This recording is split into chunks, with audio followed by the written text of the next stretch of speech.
All right, everybody.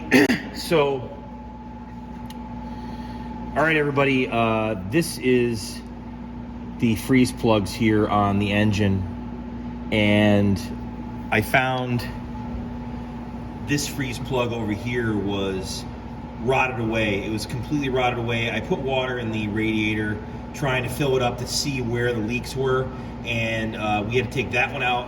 And I ordered some freeze plugs, and I also decided I also decided to remove as many of these freeze plugs as I can that I can get to and put them back in.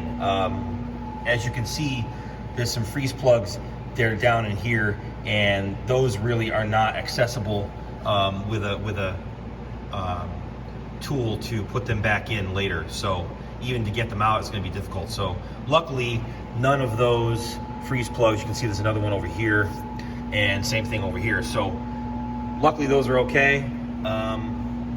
This one in the front here was the worst, and so I'm wire wheeling that, and you can see I got it all cleaned out.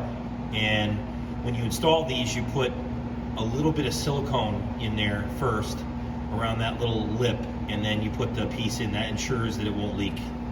So we're going to take out these freeze plugs along here. And what I do is I just use a hammer and a good quality screwdriver, and I actually just poke a hole right through the center, and then it just comes right out that easy. It just pops right out. And as you can see the condition of the freeze plug on the back side here. It looks nice here, but look at the back side. It's just nasty. So I'm going to try to replace as many of these as I can.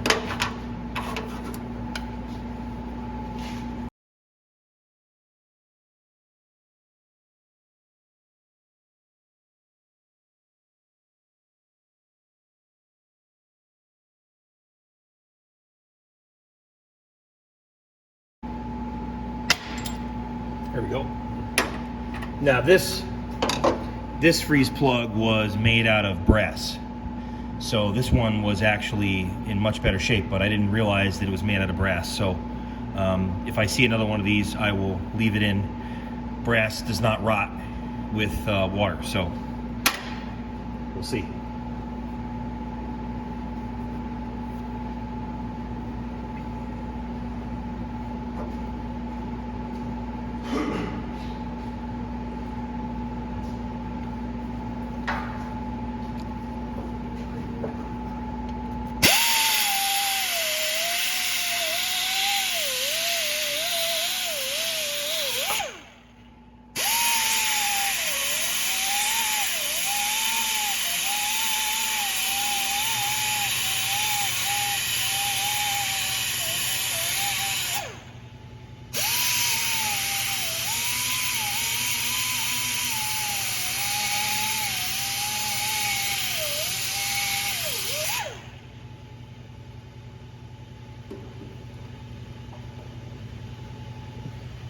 So as you can see, there's a lip right here all the way around, and I noticed on this cylinder here, unfortunately, the cylinder itself is rotted away on the inside and is missing a portion of the lip right here.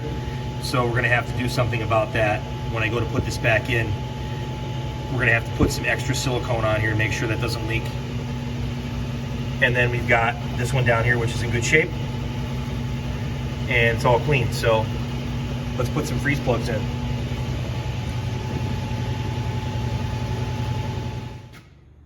All right, everybody, so we're gonna be putting the freeze plugs in today. And I also wanted to talk about the patina on this truck. That's the next phase that I've already started on here.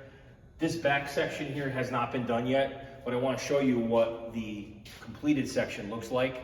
And then this is what you start with. So there's, you know, original gold leaf here and paint and everything.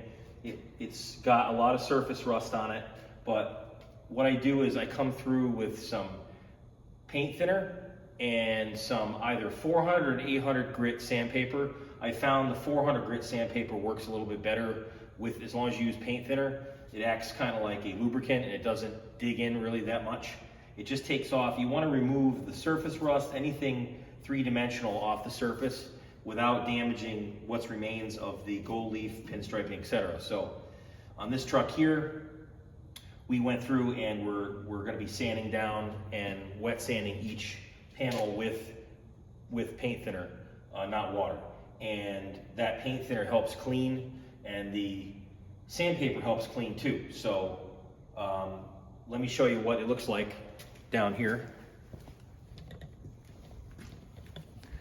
So this is what the truck looks like before, and you can see a lot of the rust here. We're gonna close up. Looks pretty bad with surface rust. There is some paint. Take that axe out of there, and the gold leaf down here, you can see real close. You know, it's in rough shape, but we're gonna come through and clean this up and bring this back. It looks like it's tan right now, almost like a white or tan paint, but it's red. It comes back really, actually pretty vibrant. As you can see down here, here's more of the. I think this paint up here faded more quickly than this paint down here for some reason. I don't know why. Maybe it was where it was stored, or maybe there's something just on that paint. But I sanded down the other side, which had similar looking condition to this in a couple of areas, and it turned out red. So we're also going to do the pump panel here and the parts of the pump that you can see. And now if you go to the front, you can see what we did here. Try to sneak in here.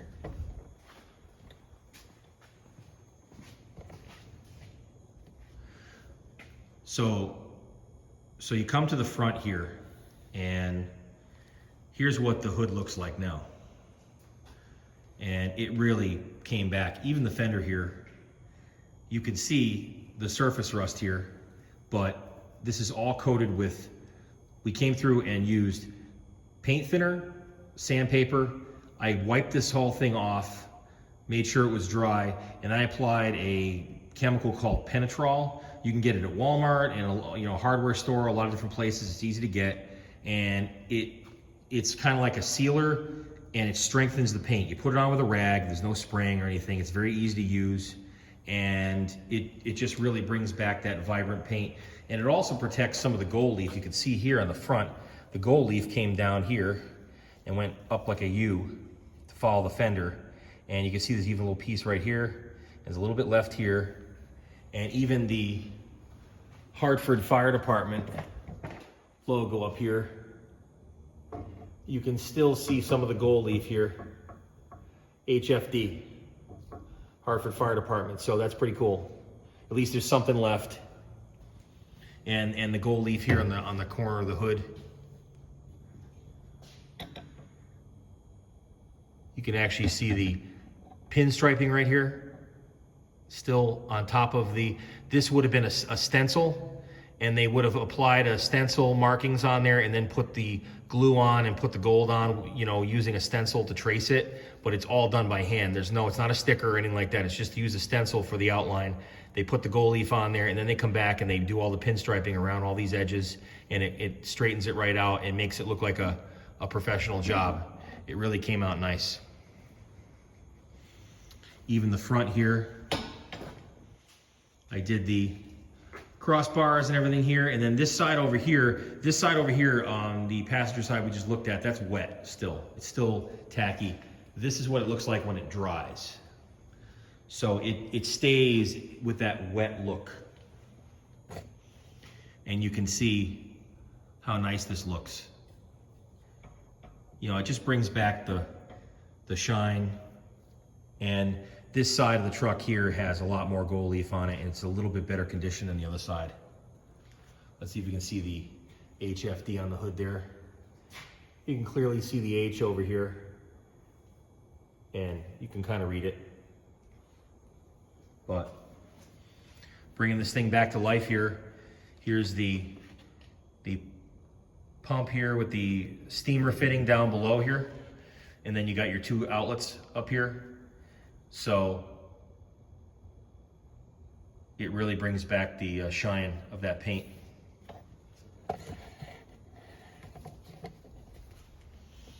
And back here, I took the time to remove this panel I didn't want to go crazy with too much shining up stuff on this truck. I don't want to make the chrome, the nickel, and other things, chrome items, too shiny.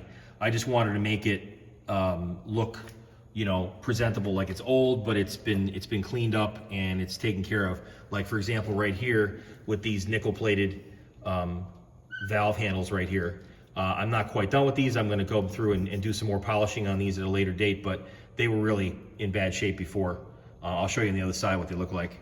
And here's the Board of Fire Commissioners plate. I took the time to remove that. These screws in the corners were all rusty and they were really bad, pitted. So I removed them, polished this plate. I know it's a mirror finish and everything, but it just kind of pops on it. Makes it look nice, and it goes with the gold leaf here. So that came out kind of nice. And then back here in the bed, this is what the bed looks like after it's been cleaned and coated with penetrol, and it just really brings out the, and again, these are stencils here in the corner, same thing. They would have an outline that they would apply using the stencil just as a marker, and then they would come back with the glue and apply the gold leaf and do the pinstriping and the shading all by hand. And you can actually still see some of the shading right here to make it look three-dimensional. Unfortunately, a lot of that's been faded away or rubbed off from years of just sitting in different barns and garages and etc. So that's kind of too bad, but 95% of it, 90% of it's still there, so that's good. So we come back here, and again, this is the nicer side of the truck here. This side got less sun, I think, and all the gold leaf is saved on here. I think it's really cool, and I'm glad I'm staying with this type of finish rather than trying to repaint the whole truck. And then back here, I did the rear, all the way across, and the little uprights. And that's what the patina looks like after you get done. Okay, so we're gonna work on this panel here. I'm not gonna show the whole truck. That's gonna take way too long, but I'm gonna do a section here of this panel and show you how to go through the process. So right now it's dry. There's nothing on here. So first thing we're gonna do is we're gonna put paint thinner on this area. I grab a cotton t-shirt. Cotton t-shirts work really good if you're in your shop, your garage. I recommend having a big box of these. They have the seconds and cut up t-shirts you can buy online in big box. I recommend getting that, and they work great.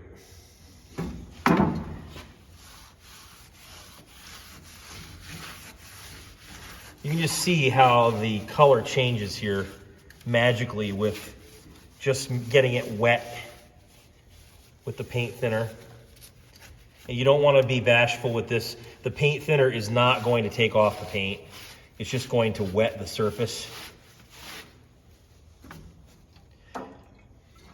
Be liberal with this stuff, especially on rusty areas. If you happen to have some rust, like this has got some pretty good surface rust on it. There's no rot, just surface rust. It soaks up the paint thinner a lot more. You just want to make sure it's all wet. Be gentle here where the gold leaf is. If you have a fire engine or a truck with gold leaf, you can see it's already peeling off on my rag here. I got to be careful. This one's in pretty bad shape.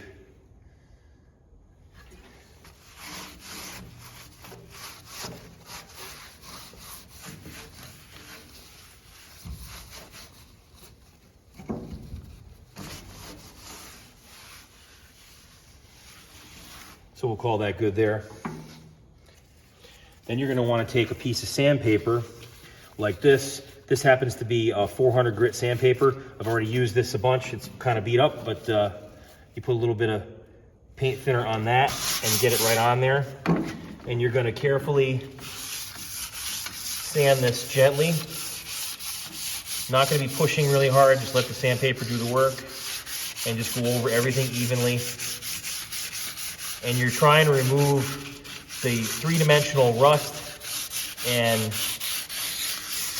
any type of debris on the surface, grime, any type of buildup from over the years. around all these bolts.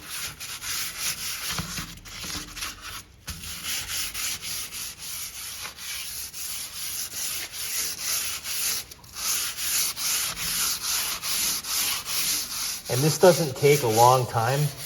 You don't have to sit here for 10, 15 minutes sanding this. You just have to sand it evenly. And make sure you need a vacuum cleaner, have that out. I got my vacuum cleaner out here. You may need to vacuum up some spots down by the bottom here. In this case, we're good. Now, when you get to a spot like this that's tender, you got to be careful.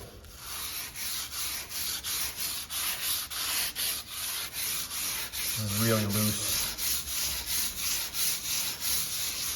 It's really too bad that this truck was left where it was for 25 years. It was in a shed, a carriage shed, and it really kind of ruined the paint. This was in much better shape, I believe, 25 years ago than it is now. But the truck is untouched and it is complete, and it's still here, which is a lot to be said, that the people that had this saved it. So it wasn't turned into a doodle bug or something stupid.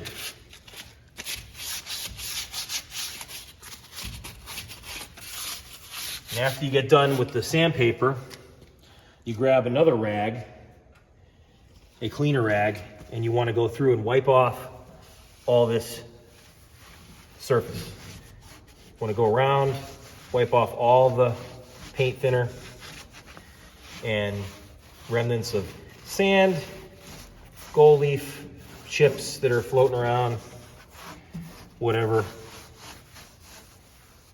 Go all the way up here.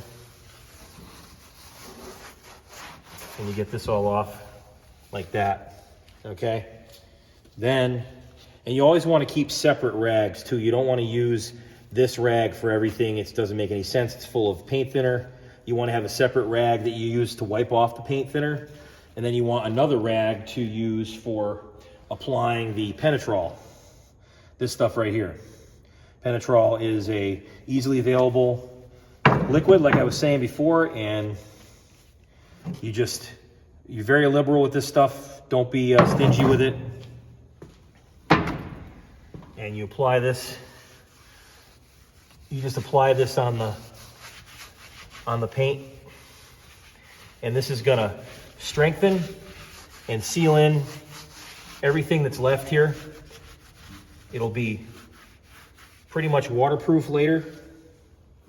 I believe it is completely waterproof, and it does not come off easily once it's dry, and it protects all this beautiful artwork here.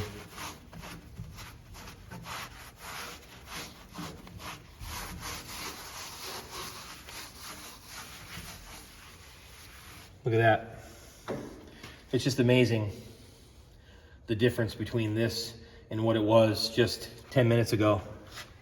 And even got some chrome or nickel plated screws right here, bolts. But it just really brings out the color.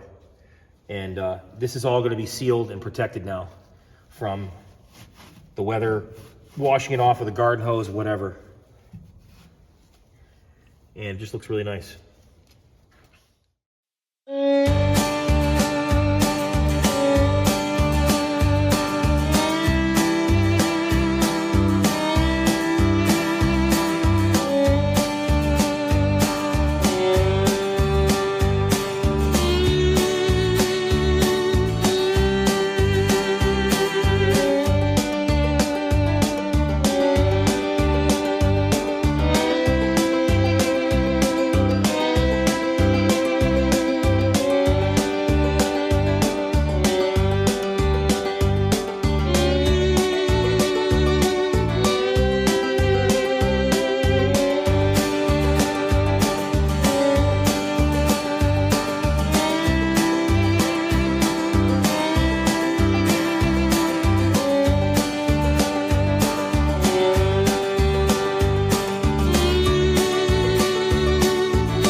Okay, so we're gonna put some freeze plugs in here. We're gonna replace these 3 freeze plugs, and we're gonna do this one here on the end.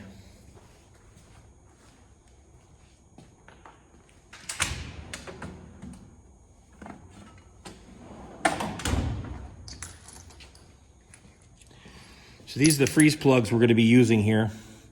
They're 1.25" on this one, and they're a dish style. And you have 2 types. There's a dish style and there's a cup style. These are dish, so you can get these. Actually, I got these through Granger, believe it or not. And you want to put a little bit of RTV on these too.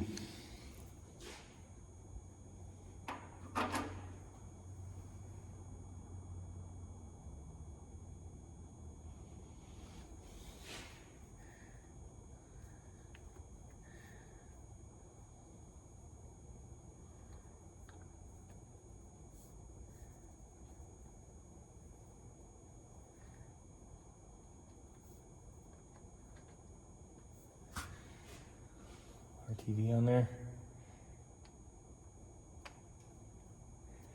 Yep.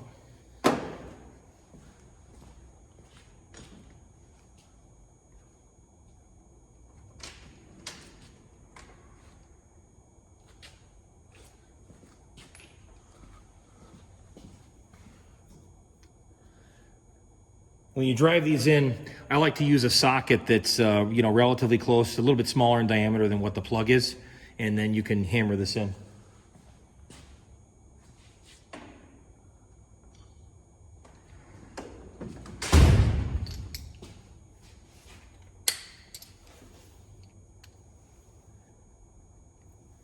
That's a little too big.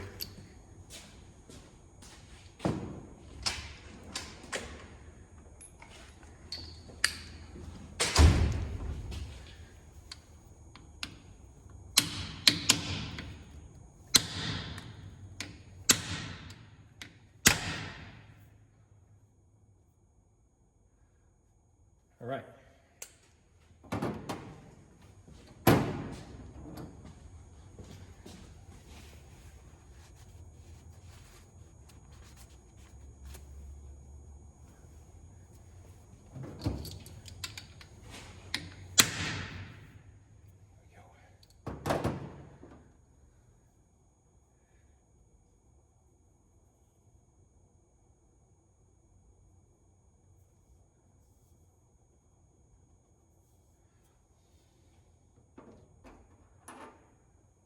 I'm putting some extra on this one because the casting is rotted away on the inside here. I showed that earlier in the video.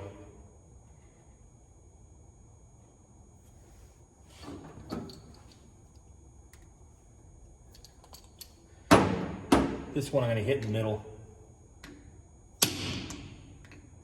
And all it takes is a little bit, and it expands that plug out just enough. Make sure it doesn't wiggle.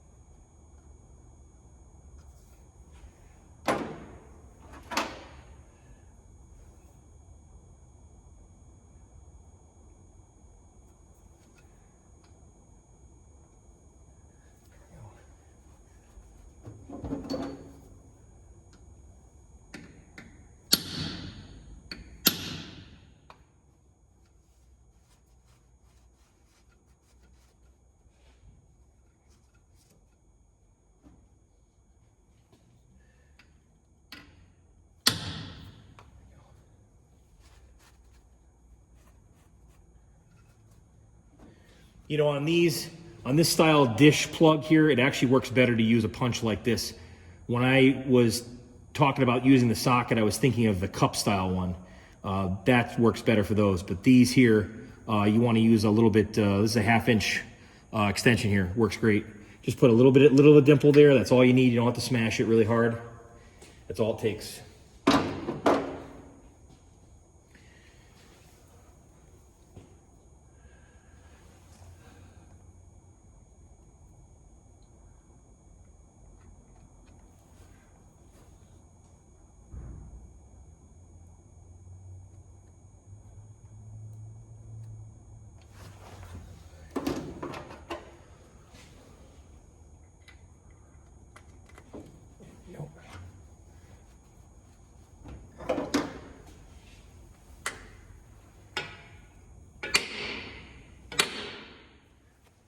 hammer.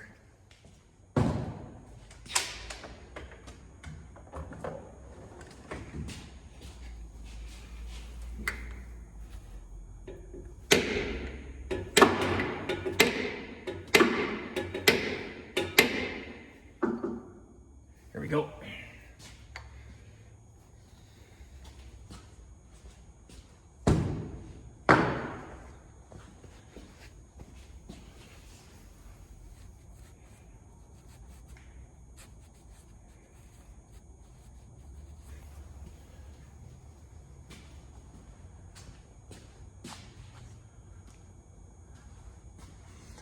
Okay, so our freeze plugs are all installed, and now we should be able to put some water in this thing and see if it leaks.